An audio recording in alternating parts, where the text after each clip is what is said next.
This podcast is brought to you by the Center for Educational Innovation. Since 1989, the CEI has helped shift school systems towards authentic, from the ground up improvement, turning under-resourced schools into engines of opportunity and impact. TeacherGuard thanks you for your proud sponsorship and support. Teaching is hard, and oftentimes it isn't what happens in the classroom that makes the job difficult. It's what happens before and after school, during passing periods, at lunch, in meetings, or in our lives outside of school that challenges our ability to stick with the profession. TeacherGuard is committed to focusing on making teaching sustainable and enjoyable. We want to make the rewards of the profession seem more attainable and the challenges more bearable. Our mentorship model pairs teachers with consistent daily support from a peer educator. Through TeacherGuard's 4 sustainability principles, we will walk the challenging times with you and allow you to enjoy the wins and celebrations that come with this beautiful profession. See teacherguard.net for more information and to explore how you can join our community of educators today. We hope you enjoy today's podcast. All right, welcome back to the podcast, and really excited for our guest today. I want to thank you, Ernie, for giving me a little bit of your time. Known you for a while, and your capacity as one of my coaches. You've been very instrumental in my career, so really excited to have you, and thank you for being here. Thanks, Adam. I appreciate that. I was excited when you said you were doing this, and to be part of it, it'll be fun. So I'm glad. Awesome. So let's start off just by introducing yourself a little bit, your background, what you do, what you've done. Just tell folks a little bit about you. So this is my company's 33-year anniversary. I'm an organizational psychologist, keynote speaker, and coach. I do a lot of executive coaching, both in education and outside of education and trainings, primarily now. And I started my career when I was pretty young. I was in my early 20s. I was first, my background's in psychology and education. So I first was a counselor. I did counseling. I did drug counseling when I was first out of school, out of my master's program at the time. And I did drug counseling, and then that led me into working with adolescents. I was doing presentations in middle schools and high schools on drugs and alcohol. And that led to people getting to know me a little bit in the community. And then I ended up taking over a full-time substitute position as a teacher. And that turned into a full-time position where I taught high school for 11, almost 12 years. I was a high school teacher, basketball coach, counselor also during that time, high school counselor. But yeah, I kind of grew up there. I was probably 22, 21, 22, my first year of teaching sophomores and seniors. And it was a great ride, great experience. I loved it. As I got older, I wanted to teach older folks, after a decade or so. And so I started teaching at the community college and eventually at the university. Got my PhD in organizational psychology probably about 20 years ago, something like that, 2003. And then I started doing trainings, first with educators, secondary, and then K through 12. I was part of the BITSA program, or I as a consultant. I remember the BITSA program in California was that program that supported new teachers, a 2-year program. And I was involved in training the peer coaches. They called them support providers at the time, and also doing the first 2 standards, the classroom management and student engagement primarily. So, and then since that time, I've done a lot of work, staff development work with teachers and administrators now, mostly administrators now. And I've done a lot of classroom observations. And yeah, I guess that's it. One foot in education. Well, I had a private practice for a while too as a marriage and family therapist. So had one foot in education, one foot in mental health. And I came to believe after time, when it's on time, it's education, and when it's late, it's therapy. So Oh, sort of on time. I've been on both sides of it. So yeah.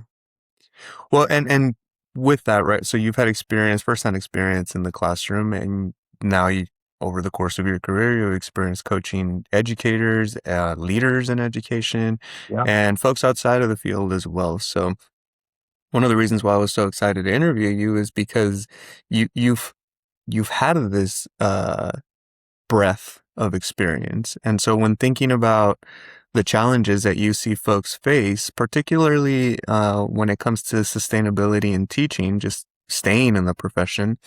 I'm really curious about what are things that maybe you see are challenges for teachers that maybe are not challenges for folks in other fields. Um, unique teacher challenges that you consistently see both the educators in the classroom and the leaders that support the educators face? Well, that's a good question, and it's a big question. So I'll just share what sort of off the top of my mind first and see where that goes. Um, I'm aware that when I was doing my research, my doctoral research, I was one of the first researchers to look at emotional intelligence before it became a popular concept. And now in education, it's called CL, and there's also the trauma informed practices. But I was doing that stuff early on under different names. And when emotional intelligence became a topic, a term back in 1995, when Daniel Goleman wrote a book on it, I did my doctoral dissertation on the relationship between emotional intelligence and occupational burnout in secondary teachers. Because I had also gone through some burnout, probably my fifth year of teaching. I didn't have the support systems that are in place now. I mean, now there's induction. I'm thinking more of California, but there's induction. And before that, there was the BITSA program. I didn't have any of that. And so when I was looking up some research just to refresh my memory, that they were losing 50% of teachers in the first 2 years, probably in the early 90s, maybe or so. And that's what prompted that whole BITSA program. And then once they started to do the BITSA program, a 2 year support program with a mentor teacher, that they were able to maintain 84% of teachers for 5 years without, leaving the profession. I already knew being in the classroom that when people say that phrase, they use that phrase, if you can't do, you teach. Yeah. I thought, great, you come and do that. Come into my classroom and you show me how that works. It's just the amount of decisions that teachers make all day long, and it's a different kind of stress. It's exciting. You're making a difference, it's a connection with kids, but it's different kind. In fact, my daughter's transitioning careers as we speak this summer, so she's leaving the corporate environment in technology, and she's going to be teaching sixth and seventh grade, and so I just told her it's just a different kind of stress. Yeah. I remember Yeah. doing stress management training for new teachers, and one of the teachers came up to me and said, "Thank you so much for sharing this information. It's very helpful. Uh, I'm been really stressed lately. I'm a career transfer person, so this is really different." I go, "Oh, what did you used to do?" And she said, "I was a criminal defense attorney." And when she said that, I just thought, wow, yeah, Whoa. very different, right? I mean, teaching is very different. So I think just acknowledging the fact that there's a lot, when you do a lot of interpersonal face to face work and even virtual work, right? But interacting with students, multiple students all day long, it's very exhausting, very emotionally exhausting. Not to mention all the curriculum stuff and the preparation and dealing with parents and everything. So that's the first thing that I noticed. It's just a different kind of stress. And I don't think other professions have different types of dynamics that happen in teams. There's deadlines to meet, there's project based stressors, but it's just different in the classroom. So I just acknowledge that that is a stressful place. So I think number one is unrealistic expectations that sometimes teachers come in with, maybe if they haven't taught before, just what it's going to be like. And so there's actually these predictable stages in the first year of teaching. The new teacher support, they called it New Teacher, what's it called, Center at Santa Cruz in California. They did some research they looked at 1,500 teachers, and they found that predictable stages that they go through in the first year and actually applies to the second year. And the first one is anticipation, right around August, getting ready for going in the classroom. You talk to your colleagues, what classes are you teaching, what school you at, getting really excited and anticipation and a little nervous, but exciting. After a month or two, maybe 6 weeks, you're into like September, October, you enter the exhaustion phase. It's survival. You're in survival mode because now you're working maybe up to 70 hours a week, depending on the situation you're in, with meetings, and then parent conferences start, and you're trying to figure out your lesson plan and all that stuff.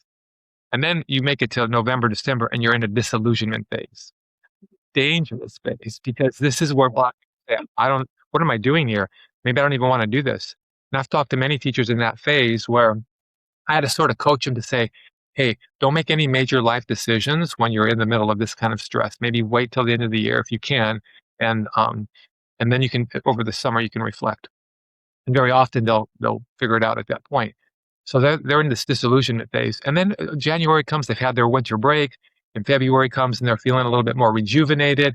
maybe there's some hope. I did get through the first semester, etc. And then probably March, April, May, they go into reflection. What they learn? Oh my gosh, I had some successes too, as well as a lot of learnings and so forth. And I think this kind of predictable stage that most teachers go through, I wouldn't say everybody to the same extent, but knowing that I think it's really important. I used to bring those up when I was doing trainings every time I work with teachers, oftentimes like monthly. And hey, if you're here, don't panic. This is normal. Because sometimes not knowing that, it feels like, oh my gosh, is this really for me? So I think that's different, right? Than you would see maybe in uh, a different industry or work environment. So those are a few things. Well, and what came to mind as you were describing that kind of, and I've seen that graph of just kind of where you are with your emotions throughout the school year, right? And what comes to mind, you also do some coaching with leaders in education. I think leaders experience that same up and down throughout the year, almost in line with how teachers experience it. And so I'm curious about your take on that. The fact that a lot of the times, especially new teachers, they see folks who are in leadership positions as you're kind of not just my supervisor, but you're also my mentor. And if they are going through those same up and downs at the same time as teachers, but they're expected to either not show that or to be resilient, push past that, um, that kind of sets up for a dangerous formula to be able to give the teachers the support that they need. What are your thoughts on that?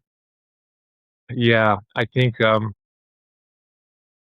I always say the most important self regulation in any environment is that of the leader. And so self regulation comes first before other regulation. So when administrators, they have their own, I'm not sure, I haven't seen any research on their cycle, but I can imagine it's similar to what you just said. Um, they really have to acknowledge where they are and they have to be able to learn how to manage and self regulate.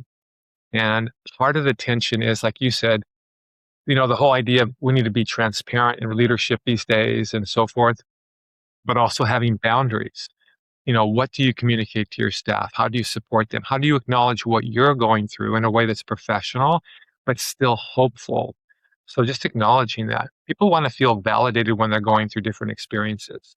And I use the phrase validate before you elaborate in a lot of conversations when, let's say, principals or administrators are having those. So acknowledging where they are and just knowing that you might be there too. You have to validate your own experience. But knowing before I go into a conversation or a meeting, what's my outcome for this with this particular individual? Like, where are we? Have we set goals, or where are they, or where am I right now? And so, oftentimes, I do this in my small group coaching, and sometimes one on one, I'll have people draw a circle and make a plus sign through it to create 4 quadrants, and then just reflect on and write down 4 words to describe how you're feeling right now, and then maybe why you got there. How did you get there? And just that acknowledgement, just be able to write it, to move it from one part of your sensory experience to thinking about it and then writing about it can process it a little bit. And we know that if you can name it, you can tame it. And one study that comes to mind is at Yale University, they did some research where they put teachers in a pleasant or unpleasant mood through watching some videos and doing some other things. And then they had them grade essays. I think these were fifth grade teachers, but they had them grade essays. And the mood that they were in affected the grading of the essays between 1 and 2 full letter grades. Wow. And then they did other teachers, similar grouping of teachers, and they had them first do like the mood meter, which is what they use at Yale University. Or like for me, I would just do a circle with some, but write down their words. Like, what are you feeling right now? Just be aware of it. And so they did the mood meter process and just acknowledge what they were feeling. Just that's it. And they, regardless if they were in a pleasant or unpleasant mood, that process before grading essays now, they were going to do that also, took away the effect on the grading. There was no significant effect on the grading, regardless of what mood they were in. Because if you can name it, you can tame it. That's where that little Yeah. phrase comes from. And so as an administrator, knowing if I have to be self-aware, number one, self-regulate, and this is one way to do it, even before I go into a meeting with my staff, small group, or one-on-one support for it. You mentioned transparency, and I've heard that just be, and I don't know if it's always been like this in education or if that's relatively recent, but there's this push for, staff need to know why decisions are being made. And I, I wonder, like, do they need to know? Because is that more of like a coping strategy for the leader or for the administrator to say like, hey, I don't really want to make this call. I have to make this call. So let me give you some background behind why I have to make it so that you and I are still cool or that I maybe feel better about asking this. Because I remember, I mean, I can't think of a time when I as a teacher have thought, gosh, I really want to know uh more information about why we are doing X, Y, or Z because I equate more information with more stress. Now I have more stuff to worry about. As a teacher, you kind of want to teach your class. You follow whatever directives are sent your way, and that's it. You give me more than that, and I think that could be counterproductive to what the administrator is thinking. So, is that a relatively new thing, that push for transparency, or has it always been there and now maybe it's just I don't know if it's taken advantage of or it's getting used a little more by administrators as a coping strategy for themselves? Yeah, I think when you go to leadership trainings and stuff, they talk about, being transparent, or even in cultures where they talk about we're going to build trust because we've done some work around trust. And when you, just to be, they'll say just to be transparent. Kind of reminds me of well, to be honest with you, I go, well, what have you been up until now? Yeah. Right. So when people use those phrases, like you can eliminate those phrases, right? So even transparency, it's just so I think it's a combination of having boundaries and knowing why, what do I need to share with staff and why do I need to share it? What's the purpose? So people, especially when there's change, the first thing that people need to know is the information about the change. What is the change? Why are we doing it? They want to know the information. And the second level of concern is how is it going to affect me personally? There's personal concerns. Yeah. Third level would be implementation. How are we going to do it? What are the nuts and bolts? What's first step? Who do I go to for resources and so forth? Then there's a few more stages after that. So understanding like what's the purpose of me sharing this with them? Do they need to know information? Because teachers will inevitably talk, and groups do this. That's how they communicate informally in an organization is through gossip. That's no, Hmm. and so they're going to be talking anyway. So they'll make up stories, right, without full information, as we know. And so, if I'm an administrator, I want them to have as much information that I can appropriately share with them about that. Now, obviously, when there's HR issues, I can't share that with them, and that's a Hmm. problem because if something is related to a staff member, and that all the rest of the staff's thinking and making up things, and they have to trust me to say, "Well, this is a situation. This person will no longer be with us, or this is the whatever." But I can't get into details. You just have to trust that. So there are certain things where I'm not supposed to be saying anything.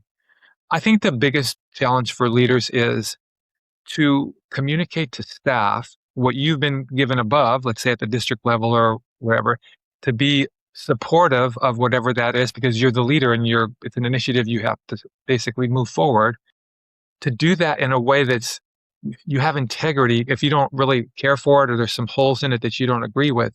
But how do you communicate that to staff without saying, rolling your eyes and going, yeah, they want us to do this again. Can you believe it? Like, Hmm. because you want to be like connected to the staff, or maybe you feel differently about the topic.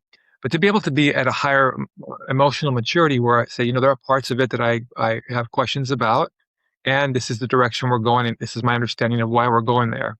So we do this, we'll provide support. You can ask me the questions you need to do. So being more professional about it, getting into that mode, is really important.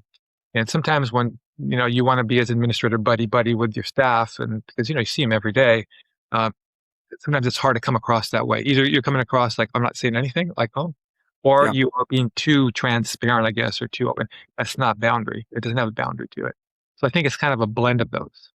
Well, and timing, right? Like if an administrator has certain information that they feel needs to be disseminated to staff, but the story's not yet complete. There's still another piece that needs to get clarified, and you start that communication.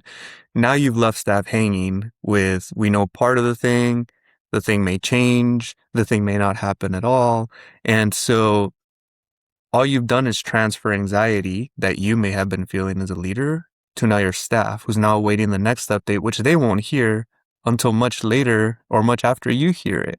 And so that anxiety then persists even longer. So I think what I feel is really admirable is when I've worked with a leader who just looks calm and controlled all the time.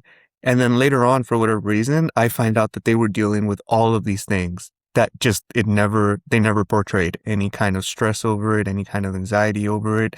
They released information when it was appropriate, and it was just enough information for staff to do what they needed to do. Uh, but it is so difficult to do that because administrators were teachers. We're all human beings, right? We all are facing the same daily challenges, anxieties, stresses, and it's almost unfair to ask that leaders have a maturity or a emotional maturity that teachers maybe don't have. That's interesting. Yes. I always say, well, when a person is in a higher position than their team or another person, I go, there's a reason why you're in that position and they're not. It's kind of like the teacher in the classroom. Yeah, the students may do these different behaviors or whatever, but when you start doing them too, like sarcasm or kind of, playful joking around certain students, um, that's for them to do, not for you to do. You're the adult. So it does require a high level of emotional maturity. It does to be at that level. And it's not easy. You're right. I mean, when you're with that all day long, it kind of rubs off on you, and and you were one of them also. So you can Yeah. get, um, but I think there's something to that also. That the thing about, wow, is it going to be more helpful now? Or some people are going to be anxious now that I know that information. I didn't need to know that. So it's kind of like differentiating your lessons, right? Everyone's got Mm-hmm. things differently. And so some people want to know, they want the facts that calms them down. At least I have some information. Others would rather not know because, like you said, it can cause more anxiety. I don't need to know that. And Yeah. so it's a tough, it's not a, you're adjusting this tension along the way. Um, Right. yeah. And, yeah, there's something about that part, about the leadership part being a bit different. Yeah. Yeah. And as a leader, you don't have necessarily, or as an administrator, you don't have time to, I mean, if you don't have time as a teacher to differentiate for 180 kids that are there in your classroom every day, let alone as an administrator when you have all these tasks that you need to do and you may have hundreds of staff members that each need to be fed information in a different kind of way, right? It's Yes. almost unrealistic. And so I think part of another challenge I think for teachers, and I'm curious about your take on this, is like, how do you overcome the notion that you will be feeling like you're failing consistently in one way or another? Because whether you're a teacher in the classroom or whether you're an administrator, you will not walk out of every day feeling like you won the day, like everything went exactly your way. And so, how do you prevent those daily, whether it's an annoyance, whether it's a disappointment, whether it's a disillusionment, from piling up to the point where you think, this career is not for me? What are ways of mitigating that challenge? Well, that's a really good question. Um, I do want to say something before we go into that about the administrator. So the higher up you go in an organization, in general, the lonelier it gets. And so what happens is sometimes in some districts, or yeah, they'll have cohorts of principals where they can bond together, and then they can feel really comfortable, and that's their basically a place to vent, right, or to debrief, or to talk about things that you shouldn't be talking about with your staff or your excuse me, your administrative assistant. Because if you don't have anyone to talk to about, the people around you are going to get that. It's just going to come out. Mm-hmm. It's going to be hard to have those boundaries. And that's why having an external coach sometimes can be really helpful, because they can just process stuff that they can't with their colleagues or peers or even, anyone else around them. And it's common as executives get up in their organization to have someone, because it's lonely at the top. And then who you're going to talk to. And you're right, you're having to manage all these different pieces. So I think that's one a support thing that they can have. It's probably a good idea. So getting back now to your question about the teachers. Yeah, it's funny.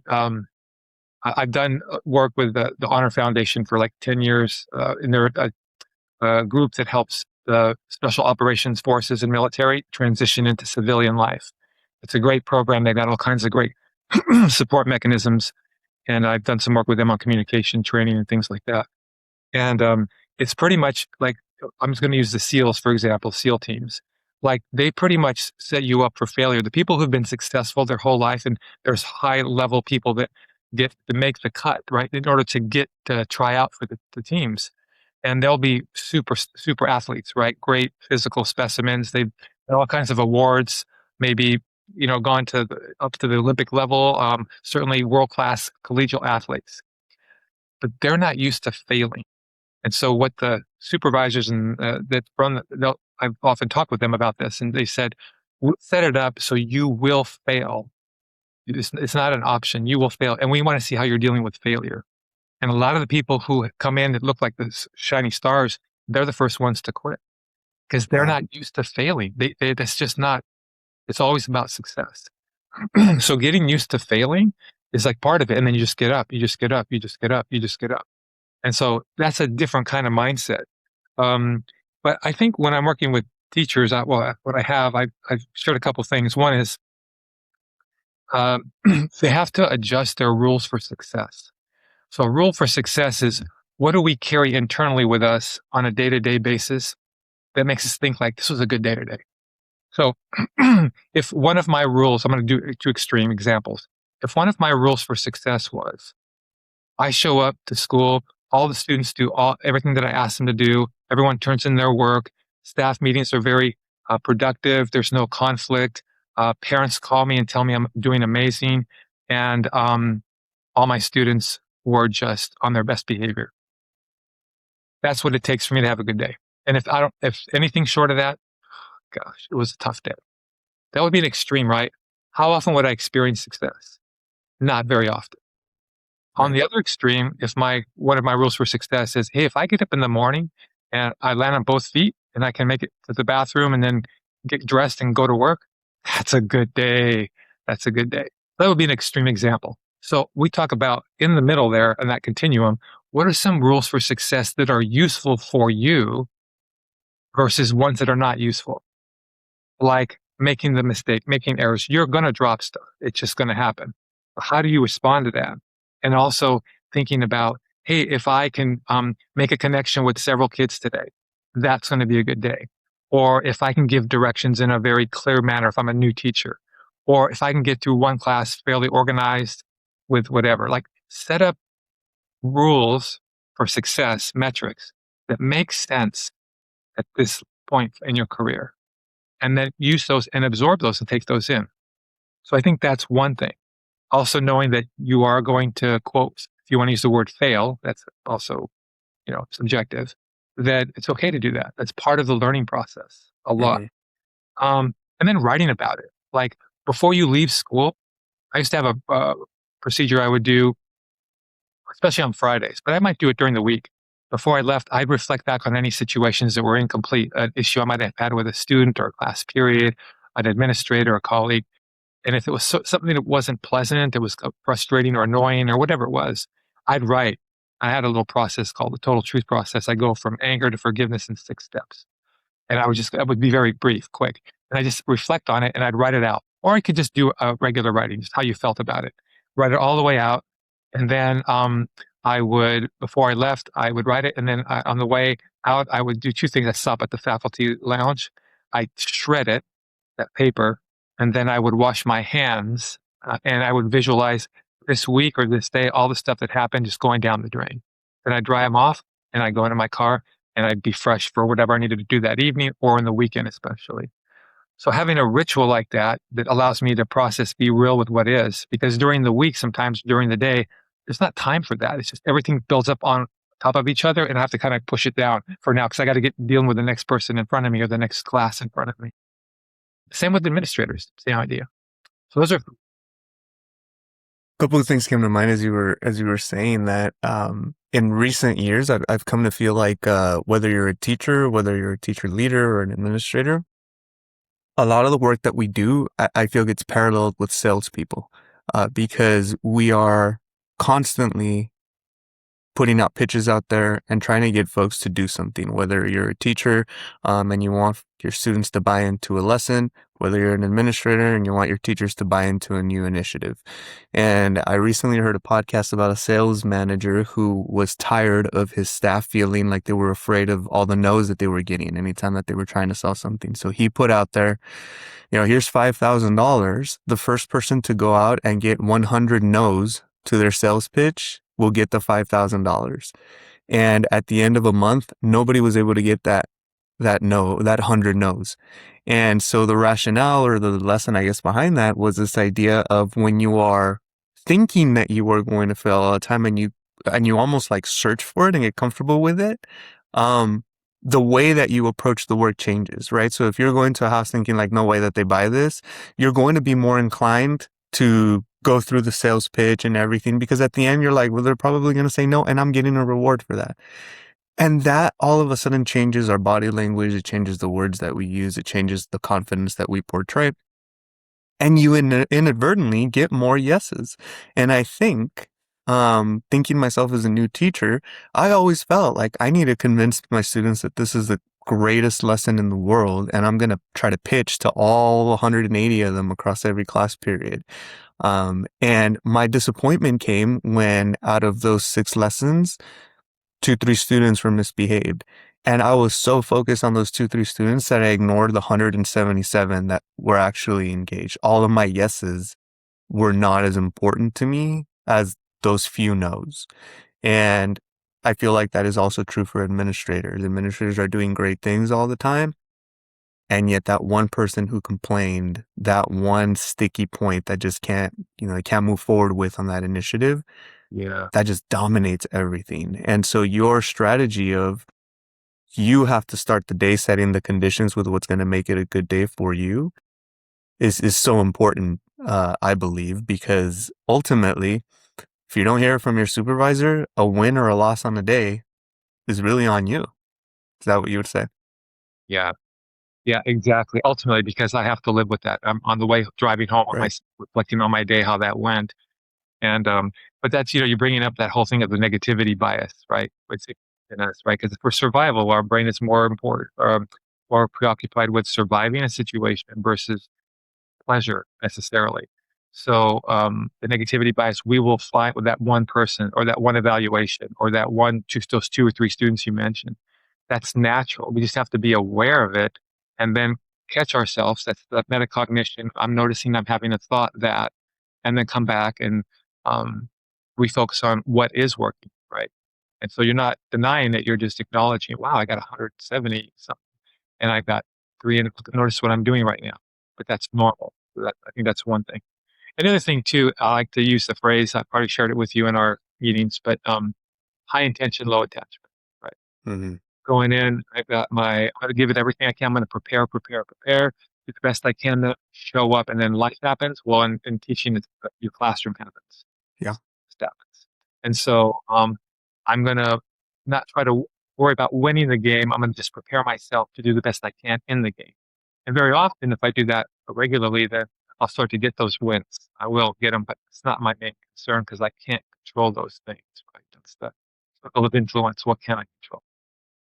Yeah. And I mean, something else that frequently comes to mind that you've taught me is this idea of bids and how we respond to them, right? A positive bid, a negative bid, or an indifferent one.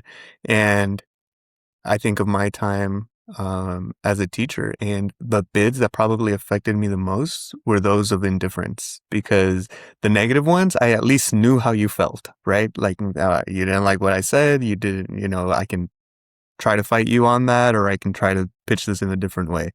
Obviously, the positive ones are good, but the indifferent ones, gosh, I don't know what you are thinking. Like, I don't know if you ignored me intentionally. I don't know if you ignored me because there's something that you have against me. I don't know if it was just accidental and you didn't hear me. And so now I'm in my head around, what does my supervisor think of me? What does my colleague think of me? What does the student, parent think of me? Um, and so I would really love it if you could say more about those 3 bids in general, and how is it common that indifference one is the one that affects folks the most, or is that just a me problem? Yeah, that's. I'm glad you brought that up. So the way I think of bidding is comes from the work of John Gottman, University of Washington, and he noticed this with couples over 40 something years, but it also applies in the workplace. It applies to any relationship we have with 2 people in interacting.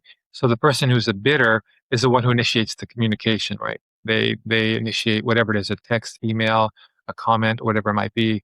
Um, and then verbally or non-verbally. And then the response to a bid is either away, toward, or against the bid. So toward the bid is acknowledging what you said. Oh, okay, that sounds interesting. I might make a comment to it. I might acknowledge what you just said. That's toward, and I'm depositing it into our relationship account by doing that on a consistent basis. The away response is when I don't acknowledge it, right? I either change the subject or I don't even notice it. I'm not upset. I'm just not being mindful in the moment. So I might notice you send a text and I don't respond within a reasonable amount of time, or in a classroom a student has their hand up and I don't acknowledge it at all. Now, there's different ways of working with this in the classroom as with a group. I'll talk about that in a second. You have to adapt it because it's really cultural and context based. So the away response is I'm not acknowledging it, and then finally the toward response is I did acknowledge it, right? So in a classroom, for example, I noticed the students got their hand up, but I'm in the middle of something or whatever. I'm in the middle of a concept, sharing something, and I'm like, okay, Jonathan, I see your hand. I'll be right there, and I keep going, but I acknowledge that effort there in that moment, right? Other times I will tell them, like during a discussion where I have a class that likes to ask questions that are not pertinent to what's going on, but something else. And I'll just, before we start the discussion, I'll say, hey, you guys, we're going to have a discussion for like 15 minutes about this topic. And we're going to use our typical rules, whatever those are, for discussion. And so if you have a question or you ask something or you say something that's not relevant, I'm just going to say not now. Right. So instead of me blowing them off and just they're getting this, not even acknowledging me, I've set it up prior. So the expectation is they know that these are the rules. And that makes sense in a classroom. You can't always be at 100%. So I think that's really that part. Now, I'm not sure if you were referring to that or the idea that um, just how students either respond to your bid or they're bidding in a negative way. Which was it? Yeah, I think I was connecting it to what we were talking about earlier, like what qualifies your day as a win or a loss. And I do think that again, using me as an example, I would let away bids kind of dominate my evaluation of how my day went. If Yes. I sensed indifference Yes. more than if I sensed against bids, Yes. uh, that to me was like, you suck as a teacher, Adam. They don't even care about what you want to say today. And Yeah. same thing with my administrator. If I didn't get a towards response, Yeah. even if it was an against one, then I could at least know what I could work on, or I Right. could maybe think like, they were probably having a bad day. But the aways were always stressful for me. Yes. Yes. Our brains crave feedback. So when we don't get feedback, we're wondering, and we can make up all kinds of stories. And it's kind of like, so to disengage from someone can be very. That's when they put people in solitary confinement. You get no stimulus. Mm-hmm. You get no, and that's horrible. That's the worst kind of punishment. Because we need that. And neglect, right, in families with children, that's really a really tough type of abuse when there's just like nothing, right? And kids, even though it's not appropriate, would rather be involved with abusive contact than no contact, zero. Again, that's not healthy at all either. But it's just so important. We have to have that connection. So in this case, we're talking about feedback. So we just want it one way or the other. Yeah. Not getting it doesn't feel good, as you had mentioned. Um, so you can also solicit feedback. So when in doubt, check it out. So Yeah. if you're one of the students that I'm not getting any feedback for, I'm going to come up to you at some point. Hey, Adam, what's going on? I say, hey, so Yeah. how's everything going? And I might just start having these little micro conversations with you, and to see, just to build that connection, and then start asking, hey, what's working in here? What do you like about the class? What do you like, or whatever? So Yeah. yeah, And kind of bringing it all the way back to what we were talking about towards the beginning of the podcast with transparency and leadership, I wonder if this is how it just came to mind right now, but I wonder if that push for we got to be transparent with people comes from trying to overemphasize the towards bid responses, right? Like this idea of if somebody asks me about something that happened, let's say, why did this person get fired? Or why did we move away from this particular initiative?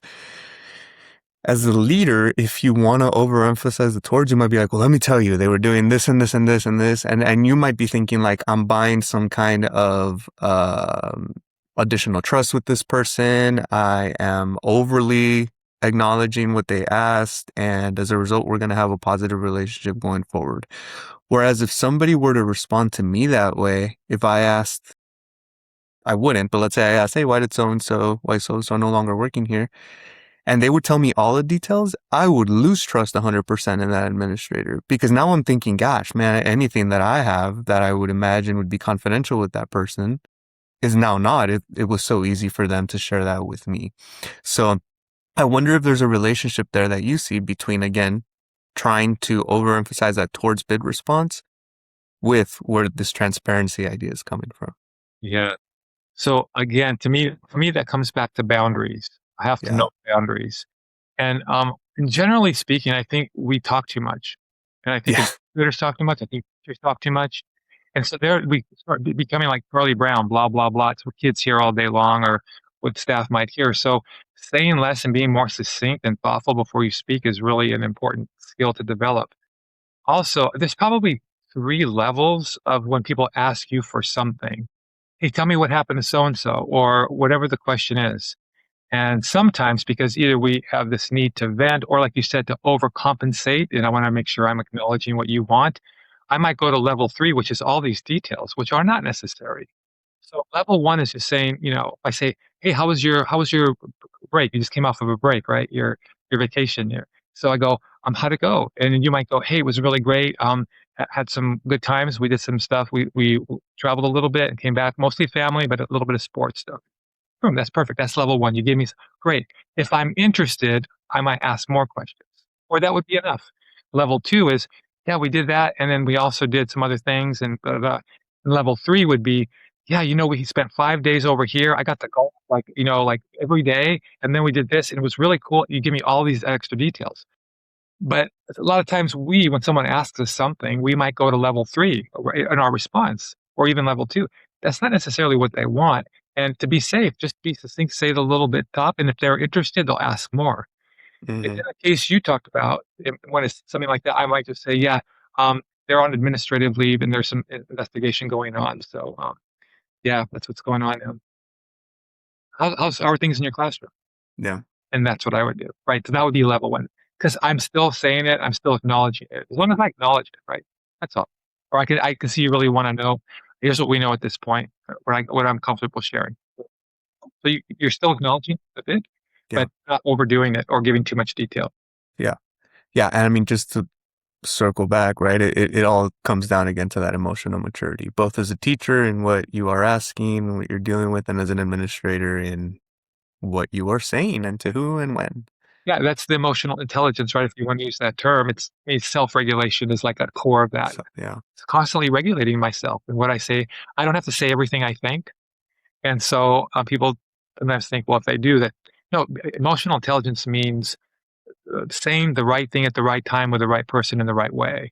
It's not blah everything out or nothing at all. Sometimes it is keeping my mouth shut. I mean, but people say emotional intelligence. So I got to express my emotions and I got to tell you, no, it's context based. And so that just takes time and, you know, reflection and some other things.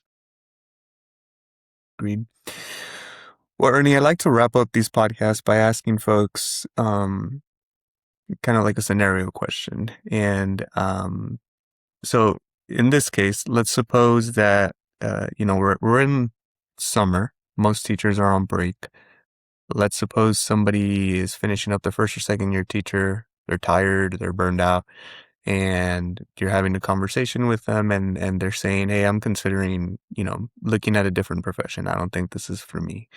Um, thinking about sustainability doesn't just mean teacher retention. It means keeping teachers who want to be in the profession, Right. in the profession. What are a few sentences you may share with a teacher who's in this situation? That's a really good question. And the first thing that comes to mind is a new teacher that many years ago came to me in August. I told you about that cycle. Was Hmm. he'd been his student teaching, his master teacher had said, "You're great at classroom management." Everything, he was really shining and super bright. And in December, he came to me at a break and he said, "I think I'm going to quit." And I go, "What's up?" And he goes, he was teaching a middle school in a really challenging area, eighth graders, and he was having conflict management issues. He couldn't manage it. He was wanting to quit. So we talked a little bit about making sure he's got support. Don't make a major life decision. He'll later on get through the year. And he did. And then he came back the following year and he was able to manage it and reflect during the summer. So I think part of it is looking at the pros and cons, but I would want to ask that teacher more questions. So before I give any advice or even I need more information, I want to ask them, tell me about what your experience was this past year. And from there, ask them specifics. What about that was challenging? What worked? What didn't work? What would have been useful? Like I would look at all of that to get more context and information before I would suggest anything to them, because I think it's very individual. And depending on what it is, they might need more time. They might need another year under their belt to experiment. They might need one thing to tweak in terms of a support, or maybe their mentor wasn't very effective, or their administrator was very not there and they felt alone. I mean, it could be a lot of things that could be fixed and then tried. But I don't know. So I would stick with asking questions, discovery questions, open questions, clarifying questions to really get a sense. And then depending on what they shared, if they were interested and it was appropriate, I'd say, well, here's some things you might consider moving forward, adjusting that, reaching out to so-and-so, doing whatever. And it depends. I mean, they could say everything. I didn't like it. I hated it. It sucked. And no matter what, they said, I go, wow. So what do you feel like you want to do now? I'd even ask them that.